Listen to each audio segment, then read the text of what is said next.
A mulher a me observar na porta do quarto. Oi, Ana, sou fulana. E beleza. O ano era 2016. Certa tarde, estava eu e meus 2 filhos a dormir. Sim, Ana, eu já tinha tido meu segundo filho em 2016. Meu esposo já tinha arrumado um emprego fixo e de carteira assinada, no qual se encontra até hoje. Eu estava de licença maternidade e em alguns meses voltaria ao meu emprego. Sim, estava trabalhando numa pizzaria, pois sou pizzaiola. Trabalho batendo as massas e montando as pizzas. Tinha acabado de brincar com os meus 2 filhos e bateu aquele sono gostoso. Lembro de tirar o pior cochilo da minha vida. Eu lembro de estar sem sono. Eu lembro de estar em sono leve e sentir como se estivesse sendo vigiada. Aquela vontade de levantar me bateu, mas ao mesmo tempo o clima no quarto se tornou sinistro. Um clima frio e escuro tomou o quarto. Forçava para abrir os olhos, tentava e tentava, mas algo impedia de eu me mexer. Me lembro de chorar e gritar em pensamento e abrir os olhos lentamente. Me recordo de ver uma mulher de vestido branco, de cabelo escuro e solto sobre o seu rosto e agachada em frente à porta do meu quarto. Parecia a moça do exorcista, agachada com os braços entre as pernas e os cabelos cobrindo o rosto. Eu lembro de tentar falar ou gritar e não conseguia. Quando de repente aquilo veio em minha direção e pulou em mim. Eu acordei assustada e suando. E o quarto frio e escuro. Mas o que seria aquilo? Um pesadelo? Quando, pro meu espanto, olhei para a porta do meu quarto e vi a mesma mulher em frente à minha porta do quarto, agachada e me olhando. Eu acho que eu já gravei esse relato. Eu acho que esse relato já foi para alguma coletânea. Agachada, me olhando assustadoramente. Aquele olhar me fazia sentir dor. Eu sentia falta de ar e queria gritar, mas aquela sensação de déjà vu tomou minha mente naquele momento. E eu tentava me mexer e não conseguia, e aquele medo de aquele ser, ou sei lá o que era, vir na minha direção, ou pior, na direção dos meus filhos, aumentava a cada segundo. Em pensamento eu tentava orar, mas ela gargalhava, me impedindo de me concentrar e orar. Quando não sei por quanto tempo, mas aquilo sumiu e eu consegui me mexer novamente e falar. Já faz 3 anos, basicamente, e não tenho mais nenhum caso dessa criatura ou ser aparecer novamente. Espero não ter que vê-la. E espero realmente não ter que vê-la mais. Bom, esse foi meu relato. Espero que tenham gostado. Beijos e muito obrigada. Amo seu canal. Sou fã desde o final de 2016, quando procurando filmes de terror eu vi o seu canal. E o primeiro vídeo que eu vi foi da desgraça na rua. Tenho vários relatos, inclusive já fui a 7 Além e estou editando ele para enviar. Espero que você leia ainda hoje ou em breve. Manda sim. Um beijo para você, muito obrigada.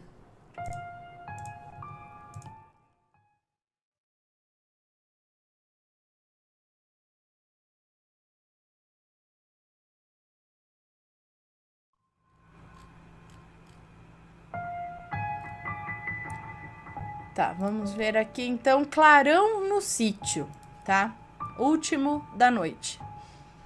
Oi, Ana, resolvi contar este relato, pois ouvi um parecido no seu canal e fiquei surpresa. Talvez, se não tivesse acontecido comigo, eu não teria acreditado. Pelo relato ser curtinho, colocarei 2, que envolvem meu falecido pai. Vamos aos relatos. 1. O clarão no sítio. Por volta de 1997, o meu pai tinha um sítio lá para dentro de Nova Iguaçu, Queimados, Rio de Janeiro. Lá tinha vários sítios, eram bem próximos e na subida tinha uma piscina de pedras em que a criançada sempre ia brincar. Em frente à nossa casa, que era uma casa simples, mas bem conservada, tinha uma cachorrinha. Cachorrinha ou cachoeirinha? Em frente à casa... Bom, Certa tarde estava eu, meu pai e minha mãe na sala vendo TV e conversando quando de repente teve um clarão e tudo ficou branco, assim como um flash. Logo acabou e meu pai me olhou e disse: "Você viu?" E eu, que na época tinha 7 anos, disse que sim, perguntando o que era aquilo. Quando outra vez aconteceu e parecia que vinha do lado de fora da casa. Na minha mente fica a imagem de um homem velho, mas acho que foi meu pai que falou sobre um homem e não me recordo. Ana, eram como flashes, mas tudo ficava branco e não se via nada. Mas aí, após 2 ou 3 vezes, isso parou. Meu pai aparentemente já havia passado por aquilo antes. Não tive a oportunidade de perguntar para ele após ter crescido, pois ele já faleceu. Inclusive mandei o relato. Bom, aquele sítio era muito estranho e nunca esqueci aquele episódio. Notei que o meu pai não ficou surpreso e gostou de eu ter presenciado isso também. Já minha mãe nunca falou sobre aquilo. Eu sei do relato que você está falando, que é parecido aquele da moça, que não é no Brasil, né? No Canadá, nos Estados Unidos, não sei, que ela mora, que é uma casa grande e veio esse clarão do lado de fora, acho que é esse. Relato 2, o que era aquilo? O meu pai e a minha mãe se separaram quando eu tinha 9 anos e na adolescência eu cheguei a ir na casa dele para dormir uma noite. Aquele dia minha madrasta não estava e só havia eu e ele em casa. Ele me falou para eu dormir na sala, já que a minha madrasta trancou o quarto para eu não entrar. É importante dizer também que o meu pai naquela época não gostava que eu frequentasse a igreja e nessa época quase chegou a rasgar minha Bíblia, porque queria que eu acreditasse nas mesmas coisas que ele. À noite, eu arrumei minha cama na sala. Lá tinha uma estante cheia de livros e livros que me traziam uma má sensação. Sempre fui de sentir coisas, ver e ouvir coisas, apesar de saber que não tenho um dom aprimorado, pois sou apavorada. Ao me deitar, fiquei falando com Deus e pensando na vida, enquanto olhava para o espaço que ficava entre a cozinha, copa e os quartos. Não era um corredor, mas ao sair da sala já se estava na cozinha e copa. De repente, vi meu pai passando para a cozinha. E não era o meu pai fisicamente. Eu vi um homem moreno, alto e encurvado, extremamente magro, assim que dava para ver os ossos. Eu, naquele momento, soube que vi o que estava no meu pai e esperei ele passar novamente. Quando passou, já pude ver meu falecido pai normalmente. Branco, gordinho, baixinho. Ana, nunca mais eu dormi lá e evitei ao máximo ir naquele lugar, pois além de não ser bem-vinda por minha madrasta, aquilo me dava arrepios. Esses são os meus relatos, espero que gostem. Até a próxima, beijos.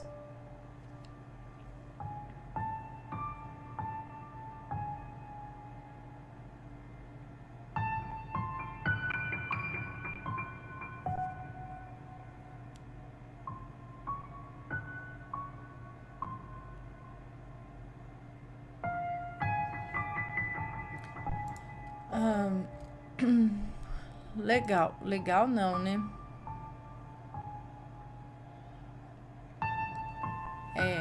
Legal não. Você também você vê as coisas. Muito interessante. Então é nada legal para uma criança, né, ver essas coisas, mas algumas vêm. É difícil, né?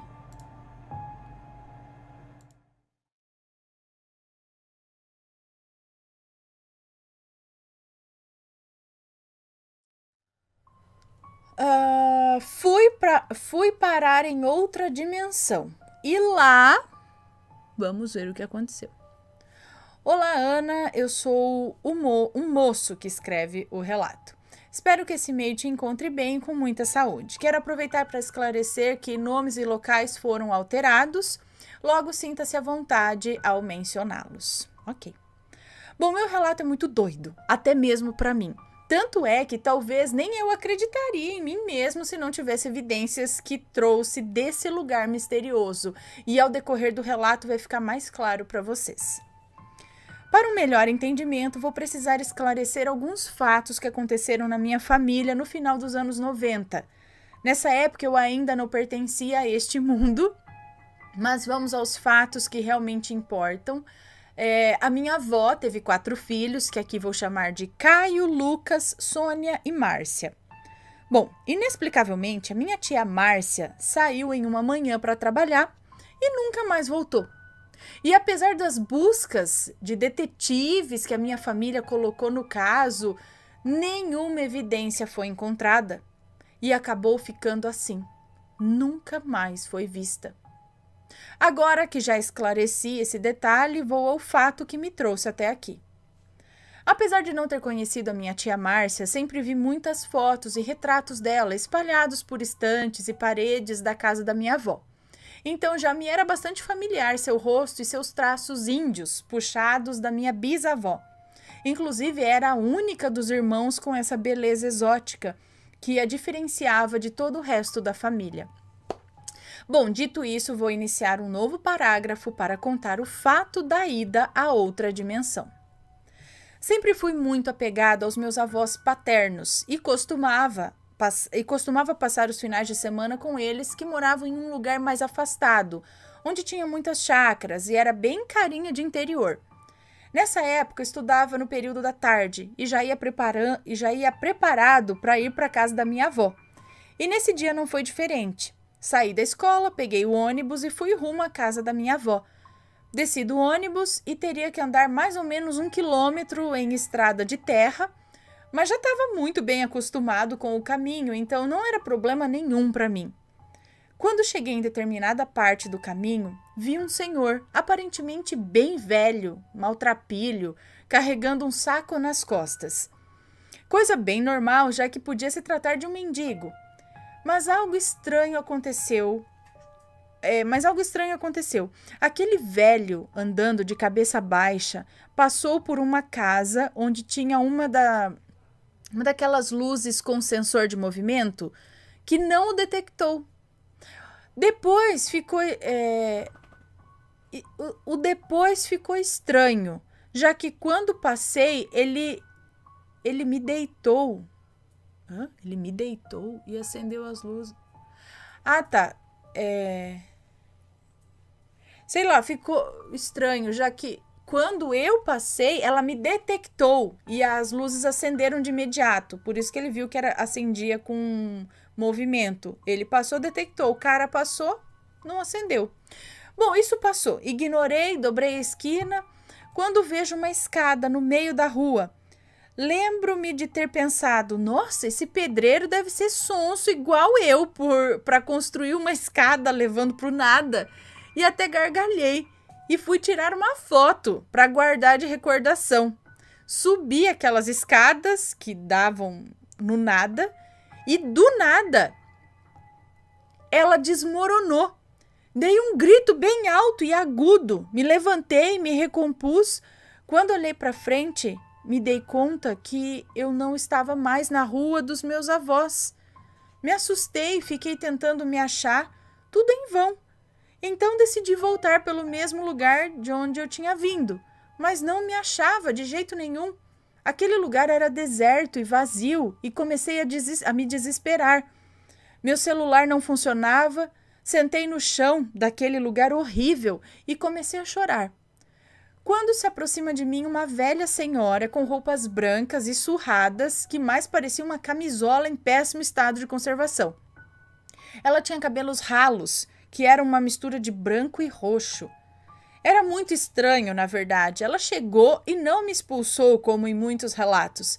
Ela se aproximou e disse: "Vou te ajudar a encontrar o que você procura, mas é só isso, e depois você vai ter que ir embora, pois do contrário, corre o risco de ficar preso aqui igual a ela." E eu perguntei: "Ela quem?" "Senhora, eu só preciso ir para a casa da minha avó. Me ajude, por favor."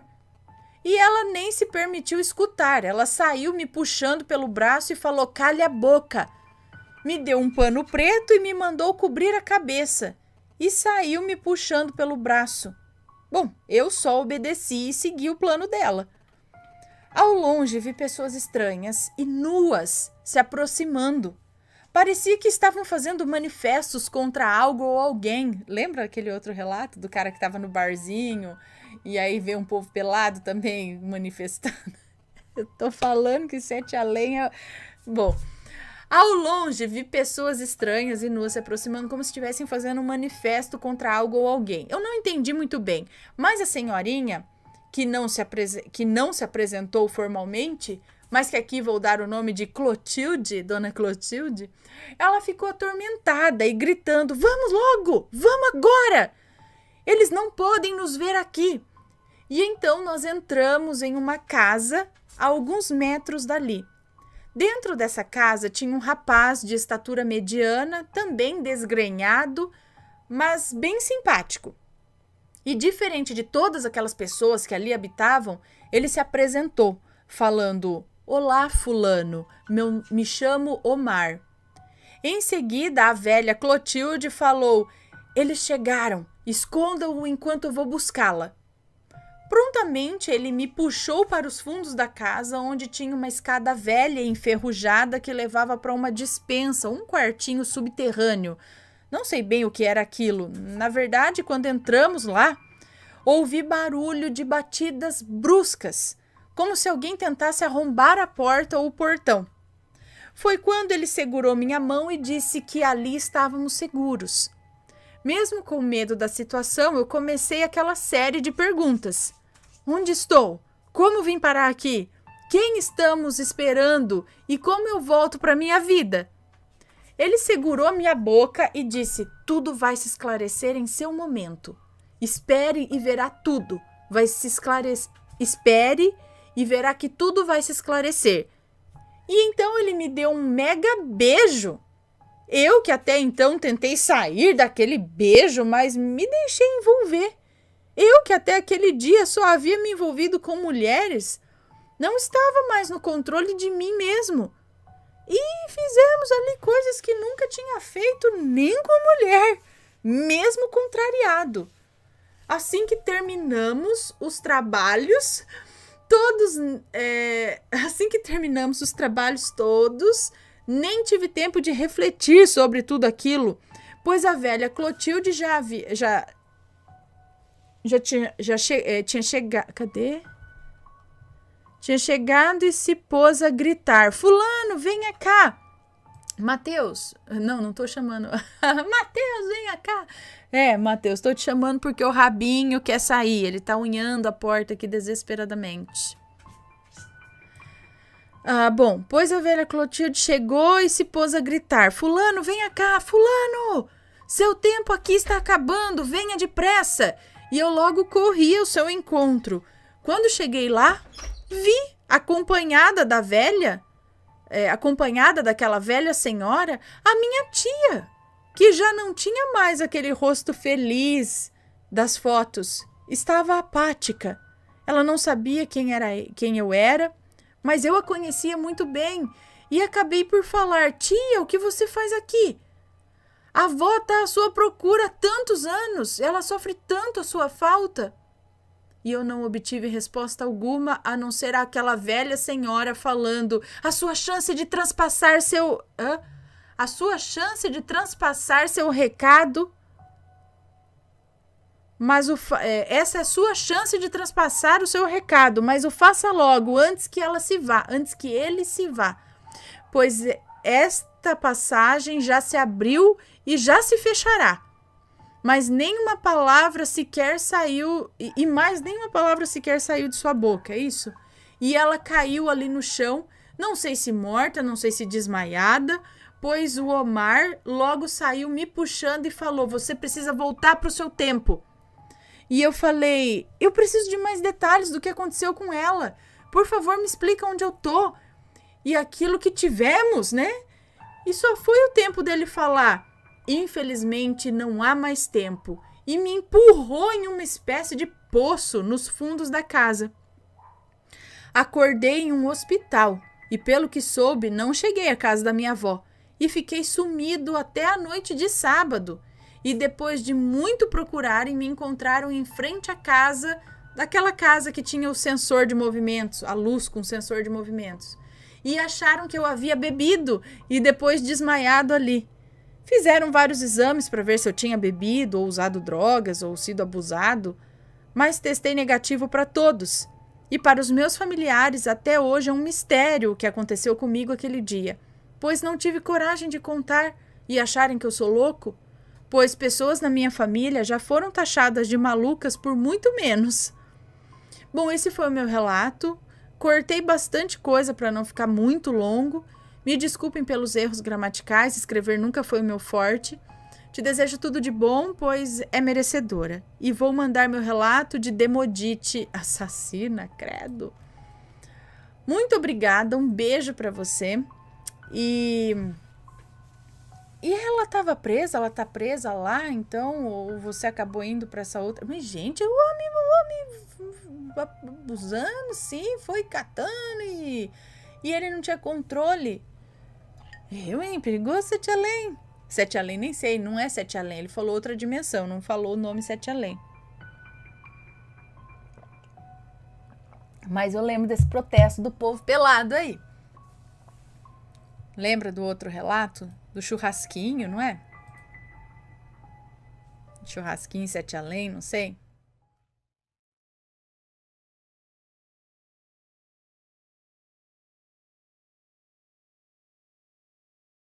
Vamos então começar o relato de hoje. Meu aluno não sabia que tinha morrido. Então vamos lá. Olá, Ana. Eu costumo ter todo tipo de sonho estranho. No campo onírico, devo dizer que sempre tive muitas experiências. No campo onírico.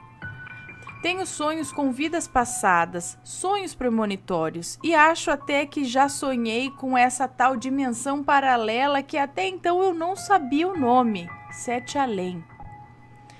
Penso ser Sete Além porque ao assistir seu vídeo com relatos sobre o tema, vi muita semelhança com os meus sonhos.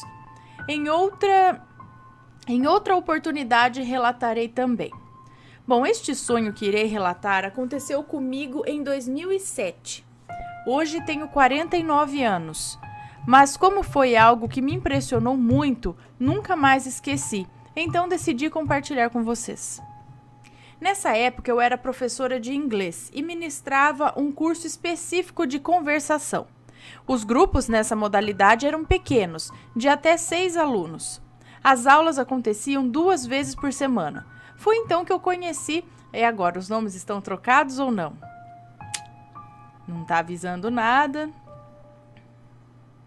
Tá, já tá falando aqui, ó. Este é um nome fictício porque não recebi autorização da família dele para relatar e como irei contar algo pessoal, preferi preservá-lo. Sempre façam isso, tá?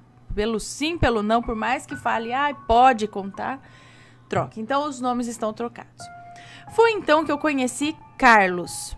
Talvez você, Ana, deva estar se perguntando, não se trata de um relato de um sonho?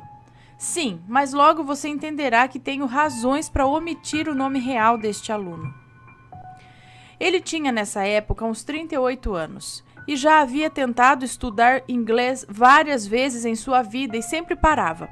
Porém, ele havia decidido que aquela tentativa de aprender a falar inglês seria a última. Bem, passados 6 meses mais ou menos, em uma de nossas aulas, ele expressou estar muito feliz porque acreditava que ele havia encontrado o método certo para ele e estava adorando as aulas. Carlos trabalhava como jipeiro, como são chamados os guias turísticos de cidades litorâneas que dirigem jipe. Pois é, esqueci de dizer que nessa época eu morava em uma cidade do litoral norte de São Paulo. Ele levava turistas para visitar praias e cachoeiras no seu jipe. Ele estava estudando inglês porque turistas estrangeiros davam gorjetas em dólar. Ele era um cara grandalhão e sempre estava de camiseta regata, bermuda e chinelo. O livro que usávamos na época tinha uma capa amarela tipo gema de ovo e ele adorava usar roupas dessa cor. Ou ele estava de camiseta amarela ou a bermuda era amarela. E às vezes ambas as peças eram da mesma cor. Tinha dias que ele parecia uma gema de ovo ambulante. Muitas vezes cheguei a brincar sobre as suas preferências de vestuário e ríamos muito. Apesar de ser brincalhão, ele era muito reservado quanto à sua vida pessoal. Eu só sabia que ele era solteiro, era de uma cidade do interior de São Paulo e morava sozinho em um chalé. E eu, apesar de dar aulas de conversação de tema livre, nunca insisti muito em seus assuntos pessoais. Como professor, eu tenho a sensibilidade de saber que tipo de assunto é apropriado ou não, pela reação do aluno. Enfim, não sabia nem se ele tinha família. Numa aula de quarta-feira, o Carlos pediu para eu preparar uma atividade com uma de suas músicas favoritas da banda Simple Red, chamada Sunrise, e me trouxe o CD. Eu prometi que faria para a próxima aula, segunda-feira. E assim eu fiz. Preparei a atividade com a música que ele sugeriu e na segunda-feira, às 7 horas, eu o esperava juntamente com outros... E na segunda-feira, às 7 horas, eu o esperava juntamente com outros alunos para começarmos a atividade. Mas ele não foi à aula naquela noite. Estranhei a ausência, pois ele era muito aplicado e justamente naquele dia em que iríamos trabalhar com a música que ele havia sugerido, ele faltaria? Era fevereiro, temporada, pleno verão, e a cidade estava cheia de turistas. Então, pensei que apesar de ser segunda, talvez estivesse fazendo algum passeio turístico, mas algum passeio turístico mais longo, atrapalhando a sua aula. Terminei minhas aulas por volta das 10h30 da noite e fui para casa. E naquela noite tive um sonho que passo a relatar a seguir. Sonhei que estava em minha sala de aula, sentada em minha cadeira estofada de cor vinho, rodeada por carteiras universitárias. E alguns alunos estavam lá tendo aula como de costume. No sonho, tudo era muito vívido, por isso faço questão de relatar cada detalhe. Fui então que Carlos bate a porta, pois ele estava atrasado e pediu licença para entrar. Ele estava vestido com uma camiseta amarela, cor de gema de ovo, e com o livro também na mesma cor, enrolado embaixo do braço, como ele sempre fazia. Só que nesse dia ele estava com um semblante de preocupação, que eu percebi logo de cara. Ele se sentou em sua carteira de costume e ficou olhando para mim.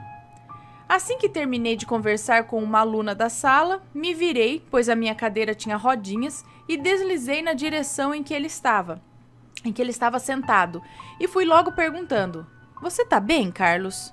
Olhando com um olhar de preocupação, ele me respondeu: "Eu não sei, teacher, tá tudo muito estranho." Então eu perguntei o que ele estava achando estranho. E fui logo dizendo que eu havia preparado a atividade de música, mas ele tinha faltado. "Faltei à aula porque tive que ir num enterro", ele disse. "Enterro de quem?" eu perguntei. "Eu não sei dizer, porque toda vez que eu tentava ver quem estava no caixão, a minha vista turvava", ele disse. Eu concordei que realmente era muito estranho e que provavelmente era o nervosismo que o impedia de ver quem estava no caixão. E ele continuou: "Eu só sei que devia ser alguém da minha família, porque no velório estavam meus pais e minha irmã mais nova." Foi nesse sonho que fiquei sabendo que ele tinha família. Olha só, no sonho. Ele acrescentou que perguntava aos pais quem estava no caixão, mas que quando seus pais chorando falavam alguma coisa, ele não conseguia ouvir porque as vozes se distorciam e ele não conseguia entender nada.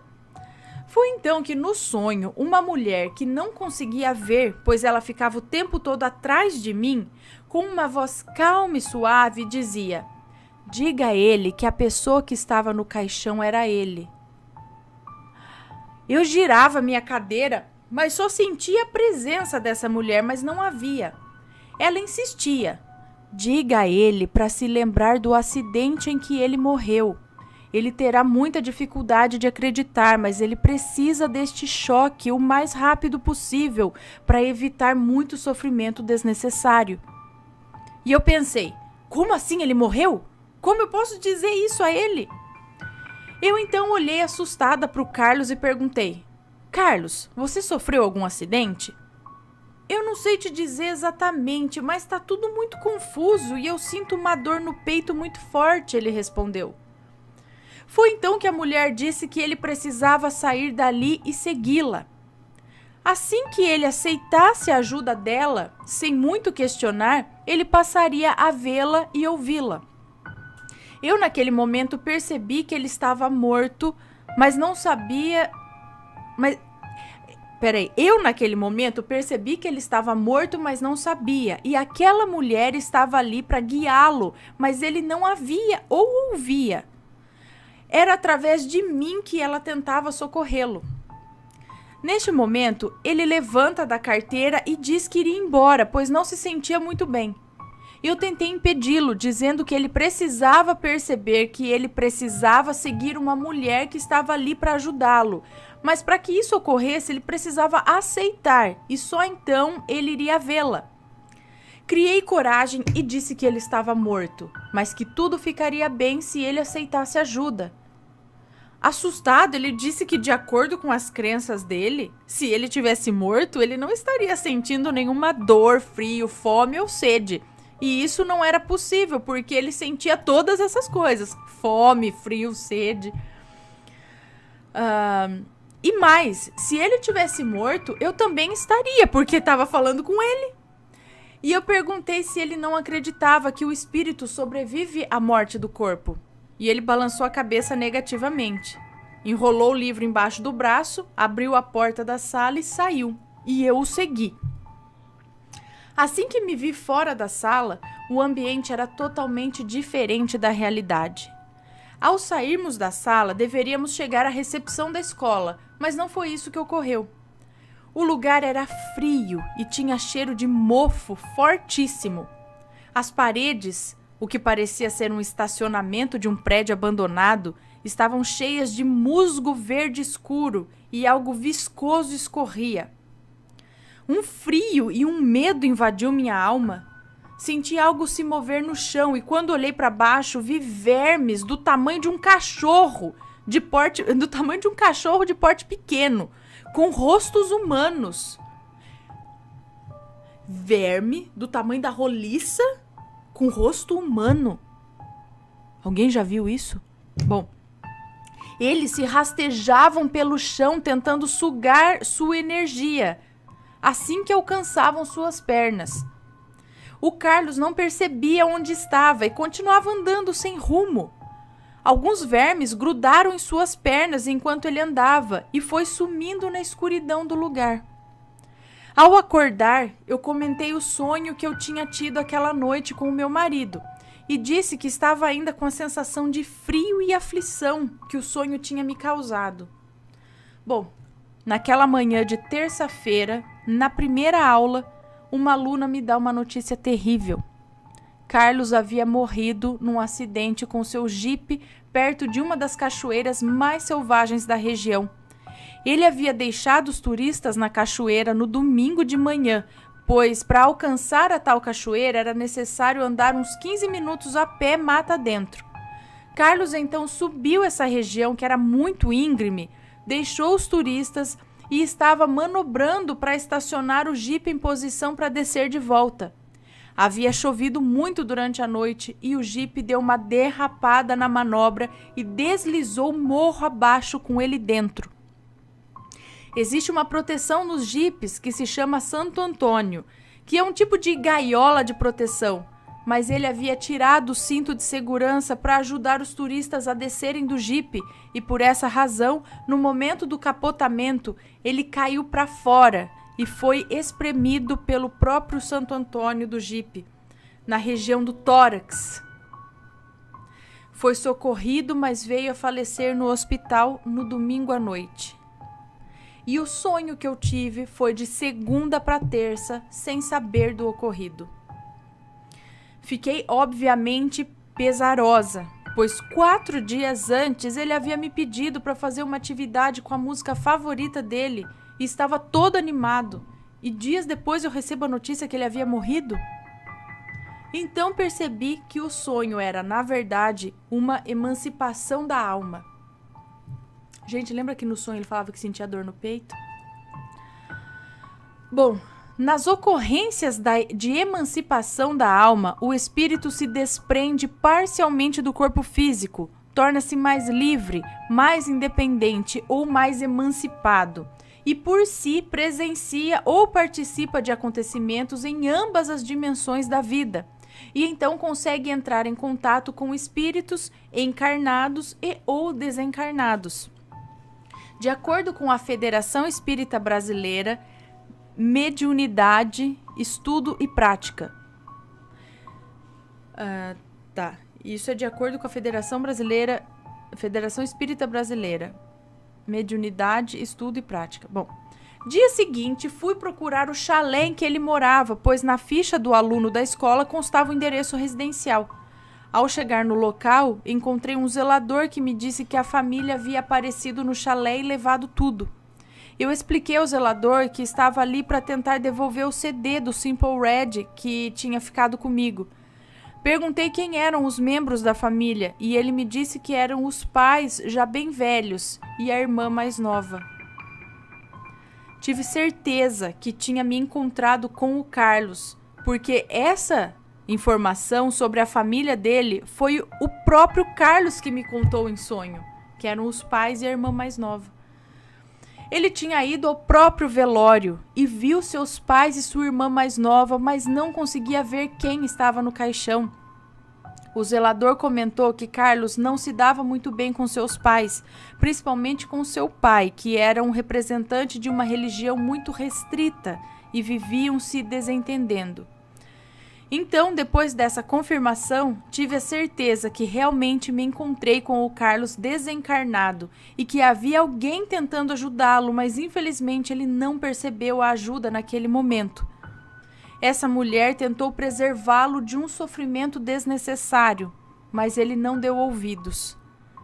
Obrigada, Ana, por ler meu relato. Beijos a todos. Muito obrigada por mandar esse relato muito interessante. Gente, ela tá vendo? Você acha que é um sonho e na verdade você tá falando com o espírito de verdade mesmo.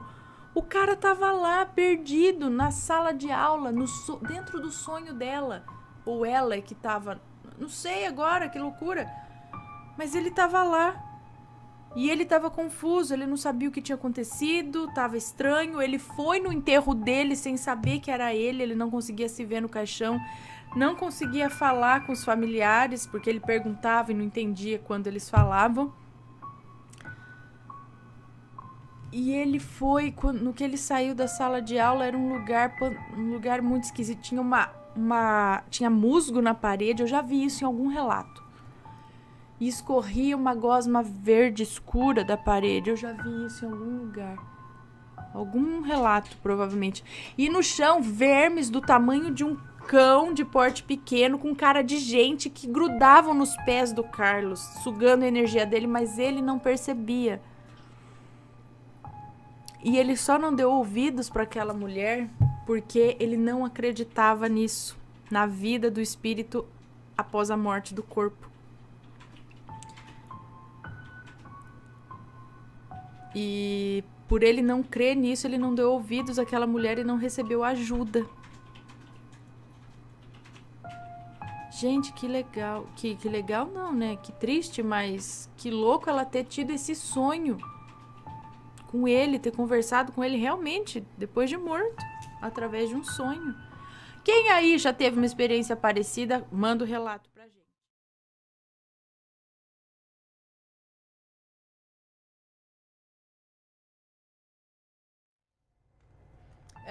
O primo maledito, tá? E esse vai ser o último relato, provavelmente o último relato de hoje, tá? Oi, Ana, Matheus e Assombrados. O relato que vou contar aconteceu comigo e com meu namorado. Como sou aquela louca por Harry Potter, os nomes estarão trocados e relacionados aos personagens dos livros. Eu já até mandei um relato que foi lido num ao vivo por você. Legal. O relato que irei contar é recente, ou pelo menos foi descoberto por mim em janeiro desse ano. Eu e Harry, meu namorado, estamos juntos há bastante tempo, 7 anos e meio para ser mais exata. Nosso relacionamento é algo simples e fácil de lidar. Somos tipo aquela música do Legião Urbana, Eduardo e Mônica, sabe? Inclusive eu sou mais velha que ele 4 anos. Enfim, nosso relacionamento é bom, tem seus problemas, mas nada muito grave. Moramos na capital mineira, Belo Horizonte, há 6 anos. Moramos juntos e vivemos bem na medida do possível. Harry é estudante de aviação. Ele quer ser piloto de avião, desde que se entende por gente. Eu sou maquiadora e faço curso de estética facial. Em 2017, o Harry conseguiu uma tão sonhada vaga numa empresa aérea muito conhecida por todos, que chamarei aqui de avião. O cargo era baixo, mas ele almejava crescer e fazer carreira dentro da empresa, que é até hoje e sempre foi muito apaixonado pela empresa. Ele é até hoje, sempre foi muito apaixonado por essa empresa. A empresa pagava um salário simples, mas dava vale transporte, vale refeição e alimentação, passagens aéreas e um bom plano de saúde. Ana sempre fomos criados, os dois, na religião católica, mas temos a espiritualidade bem aflorada. Mas como fomos criados em cidade do interior de Minas, já viu, né? Não tínhamos muito espaço para desenvolver melhor. Eu, que ainda frequentava o único centro espírita que havia na nossa pequena cidade de interior, que aqui vou chamar de Beltranolândia. Maledito, que morava em BH, conseguiu passar num concurso para atuar em Beltranolândia e se mudou para lá. Eu e Harry sempre tivemos um bom relacionamento com o Maledito. Agora o Maledito morava em BH e aí ele conseguiu passar num concurso para atuar em Beltranolândia e se mudou para lá. Eu e Harry sempre tivemos um bom relacionamento com o Maledito. Afinal, ele é meu primo e meus pais sempre gostaram muito dele. Tanto que o Maledito se mudou para um barracão que meus pais alugavam. Mas aí é que começa o inferno. Maledito começou a colocar defeito em tudo do barracão. Mas, Ana, ele já conhecia o tal barracão, pois eu morei lá com os meus pais a vida toda e ele sempre foi para lá e foi ele quem pediu para morar lá. Enfim, Maledito tanto falou que decidiu sair do barracão sem nem aviso prévio deu. Simplesmente pegou as coisas dele e saiu.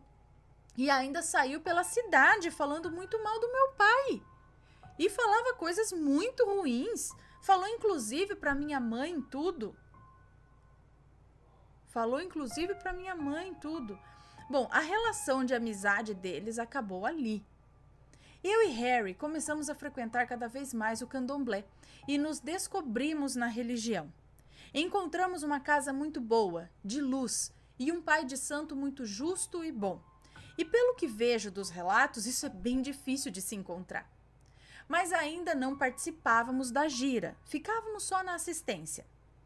Em dezembro de 2018, para ser exata, dia 29 de dezembro de 2018, fiz a minha tão sonhada cirurgia bariátrica pelo plano de saúde do Harry. Tive algumas complicações pós-operatórias e fiquei 21 dias internada. Mas graças a Deus não tive nenhuma sequela e estou muito bem, feliz e sem arrependimento nenhum. 2019 começou e não foi um ano muito bom. Nada na minha vida e na do Harry dava certo. Absolutamente nada. Ana, para você ter ideia, muitas vezes não tínhamos dinheiro nem para ir ao centro de candomblé para as reuniões. Nosso dinheiro era sempre contado, não sobrava nem para uma bala. Mas seguimos firmes na religião. Esqueci de contar, mas em 2018 o Harry perdeu o emprego misteriosamente, porque a supervisora e a gerente dele não queriam mandar ele embora. Só o fizeram porque foram ordens vindas do comando de São Paulo.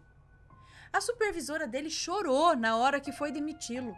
Ele era um funcionário exemplar. Tudo que pediam ele fazia, tudo mesmo. Várias vezes ele dobrava o horário de trabalho dele para ajudar no que podia no aeroporto. Só se ouvia coisas boas sobre ele na empresa, mas vai saber, né? Enfim, em 2019 o Harry entrou para a gira do candomblé. Eu não podia ainda, pois o nosso pai de santo achou melhor que eu me recuperasse da minha cirurgia, fisicamente e espiritualmente. E assim eu fiz. Em umas sessões daquele ano, fui consultar com a cigana da mãe menor da casa, e durante a consulta ela me falou: "Fizeram um trabalho para você, moça. A moça andou brigando com alguém?" Eu logo respondi que não, porque, Ana, eu não tinha brigado com ninguém, mas a cigana insistiu e pediu que eu pensasse bem. Quando ela falou isso, eu logo pensei no nome do maledito, mas não fui eu quem brigou com ele, foi a minha mãe e o meu pai. Eu apenas decidi cortar qualquer conversa com ele porque achei ser mais prudente e também porque ele ficava falando mal de mim e dos meus pais pela cidade toda.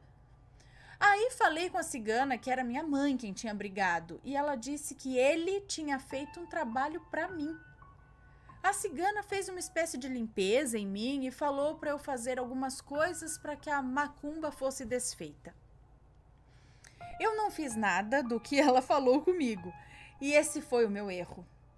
Ana e assombrados, eu sempre cresci ouvindo coisas e sentindo coisas também, mas como a maioria, sempre achei que eu estava ficando doida ou que eu era esquizofrênica por ouvir essas coisas. E sim, mesmo depois de entrar para a religião, eu custava acreditar que o meu primo faria uma macumba para mim, assim, do nada. Difícil engolir. Gente, eu, desde muito nova, convivi com ele. Gostava dele como meu primo e ainda tentava arrumar ele para as minhas amigas que eram loucas por ele. Como assim ele faria um negócio desse para mim? Pelo simples fato de ter brigado com a minha mãe? Aí eu não quis acreditar, mas errei, e errei feio. O ano foi passando e nada, absolutamente nada dava certo. Em junho, o pai de santo da casa que frequentava me disse que se eu quisesse entrar para a gira, eu já poderia, pois já havia me recuperado por completo. E eu apenas fui adiando e adiando. Passei por momentos que não desejo a ninguém, sem vontade de viver, me culpando por tudo. Harry tentava me ajudar, mas a tristeza me dominava às vezes. Cogitei ir embora de BH e voltar a morar com os meus pais em Beltranolândia, coisa que eu nunca de fato quis, mas parece que naquele momento era a única saída que eu conseguia encontrar. Foi um ano difícil para mim emocionalmente e espiritualmente falando. As coisas para o Harry também não estavam indo bem, mas ele seguia forte em me ajudar a sair desse fundo do poço em que eu não sabia como tinha ido parar. Enfim, chega 2020 e decidi entrar de vez para a gira do candomblé. E foi lindo. A sensação maravilhosa de paz que eu sinto é enorme. E para começar o ano, eu e Harry decidimos fazer um jogo de búzios com o nosso pai de santo. Harry jogou primeiro que eu e me contou tudo o que o pai de santo havia dito. O pai de santo, que aqui chamarei de Dumbledore, disse que uma pessoa da minha família havia feito um trabalho para mim e que esse trabalho havia atingido mais a ele, o Harry, do que a mim. E que esse trabalho tinha o intuito de nos destruir, deixar a gente na miséria mesmo. Dumbledore deu um banho para quebrar esse trabalho e nós tomamos. Ana, com uma semana que tomamos esse banho, as coisas começaram a melhorar. O Harry conseguiu pegar um carro e trabalhar como motorista de aplicativo. E uma semana depois, a antiga supervisora do Harry tinha virado gerente da base de Confins na empresa e o chamou para trabalhar lá novamente. Eu fui ao nosso pai de santo jogar os búzios também e acabei descobrindo que era mesmo o maledito quem havia feito tal trabalho. E que ele fez isso porque não queria ver eu e o Harry juntos. Ele queria me separar do meu Harry. Maledito fez com que amigas minhas aqui de BH se afastassem mais de mim, para eu me sentir muito sozinha e querer voltar para Beltranolândia. Isso tudo porque ele me queria. Ele queria ficar comigo, mas não podia. E que quando ele e meus pais brigaram, ele viu ali que não se importaria em fazer esse tipo de coisa pra mim. Gente, ele gostava de você? O primo? E aí por isso ele fez tudo isso? Hoje as coisas desandaram novamente, muito por conta de tudo que está acontecendo no mundo inteiro. Mas a minha intuição e a do Harry diz que isso tem dedo do maledito novamente. Eu sempre assisti os seus relatos e sempre gostei muito dos de maledites e maleditos. E sempre fiquei boba de ver as histórias de pessoas da mesma família que fazem coisas ruins. Mas sabe como é, né? A gente nunca acha que isso vai acontecer com a gente. Pois é, mas acontece e vem de onde a gente menos espera. Eu atualmente não falo nem o nome do dito cujo. Ele é para mim aquele que não deve ser nomeado, vulgo Lorde das Trevas. Eu nem lembrava da existência dele, nunca desejei nada de mal para ele e ainda não desejo. Eu só desejo luz, porque quem tem luz não faz o mal para o outro. Bom, esse foi meu relato, tem alguns outros para contar, muitos mesmo, aos poucos vou mandando mais. Um beijo para você e para a família linda que tem, desejo muita, mas muita luz e proteção a vocês. E assombrados, sempre deseje luz para as pessoas. Até foguei, ó. Luz para as pessoas, mesmo que não goste de alguém. Quem deseja o bem, tem o bem voltado 3 vezes mais. E quem deseja o mal... Bom, alguns relatos estão aí para nos mostrar o que acontece. A lei do retorno é implacável e inadiável. É uma das coisas mais certas da vida. Não precisa ser algo que você tenha que ver, mas ela existe. Apenas viva, desejando apenas o bem. Beijos. É o correto, mas é difícil. Ai, Marie, que susto! Por que tá miando pra mim? Que foi? Vem aqui. Ah, você tá muito faladeira. Você não fala? Que foi? Só falei aqui que é difícil desejar o bem pra certas pessoas, né? Ah, filho, tem gente que eu não consigo desejar o bem, não. Sinto muito, não consigo desejar o bem. Não sei. Mas você tá certa. Tem mesmo que desejar o bem. Desejar luz para as pessoas, que elas encontrem a luz, que elas fiquem boas. Né, Marie? Pode? Você queria carinho? Ou tá sem comidinha lá pra você? Que você fala quando você quer comida, né? Ai, baliga. Hã? A Marie não pisa no teclado, ela desvia. Mas a mocinha vem pisando, arregaçando tudo. Né, Marie? Tudo bem? Você quer sair?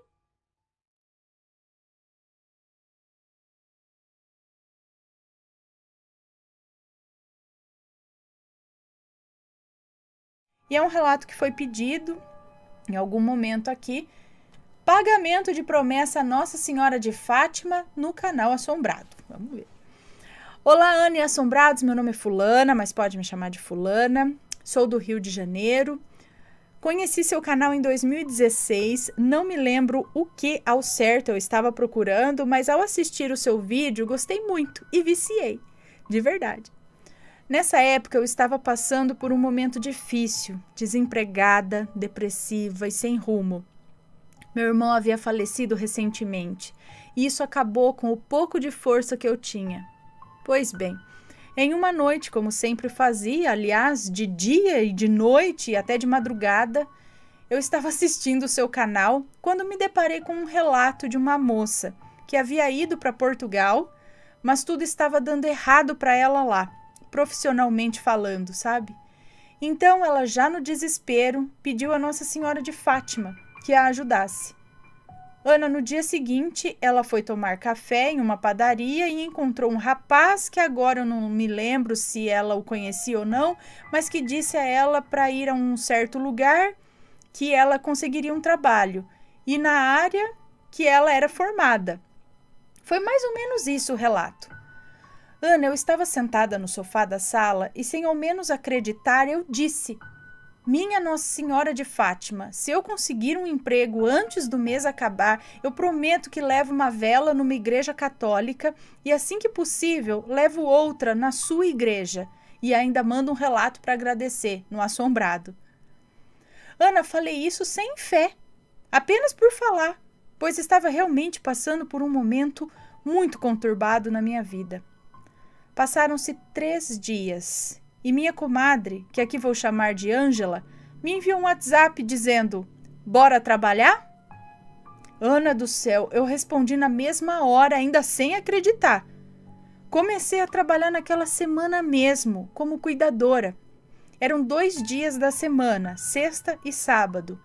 Era pouco o valor que eu recebia, mas Ana, sem mentira nenhuma, aquele pagamento era abençoado, pois mesmo sendo pouco, comecei a pagar as minhas dívidas. Voltei a ter esperança, vontade de viver e de vencer. Um tempo depois, comecei a pesquisar onde tinha igreja de Nossa Senhora de Fátima, já imaginando que seria muito difícil encontrar. E pasmem, tem uma aqui, no município que eu moro. Desde então, sou devota de Nossa Senhora de Fátima. Creio veementemente que ela me ajudou e me ajuda sempre. Depois desse plantão, que infelizmente a paciente faleceu, fiquei 2 semanas sem trabalho. Mas logo, com essa minha comadre, Ângela, consegui um outro, melhor remunerado. Um tempo depois, fiquei desempregada novamente, mas não passou nem de um mês. Comecei a trabalhar de novo, e nesse com remuneração maior, que pude fazer até algumas mudanças na minha casa. Agora, após 3 anos cuidando da paciente, infelizmente ela nos deixou. Fiquei muito triste mesmo, pois eu me apeguei muito a ela, mas sei que ela está num lugar melhor. Hoje estou desempregada, mas sei que por pouco tempo. Sei que Deus, junto com Nossa Senhora de Fátima, está preparando algo para mim, e em breve estarei trabalhando novamente. Esse foi meu relato, Ana, espero que possa ler o mais rápido possível. Ela mandou dia 13 de maio, dia de Nossa Senhora de Fátima. Para que eu finalmente cumpra a minha promessa com a minha mãezinha, Nossa Senhora de Fátima. Me desculpe os erros, espero que não tenha ficado muito difícil de ler e agradeço muito, não só por esse relato, mas pelo seu trabalho junto com o Mateus, que nos conforta, nos ajuda em muitas dúvidas e questões que não compreendemos e conseguimos entender mais com vocês. Me tornei membro com muito orgulho e amo assistir os relatos, inclusive os de membros. Tenho outros relatos que mais para frente posso enviar para você. Relatos de livramento e também de maledite. Um beijo grande para você, Mateus, bebês e pets. Fiquem com Deus. Ana, manda um beijo especial para minha filha, por favor. Ela também ama o canal. Ó, beijão para sua filha, viu? E um beijo para você. Muito obrigada. Olha só que interessante. Mais um, né? Que renova ou a fé, né, que é muito importante também, né, o acreditar em algo. E se bem que ela falou aquelas palavras sem acreditar, falou por falar, né?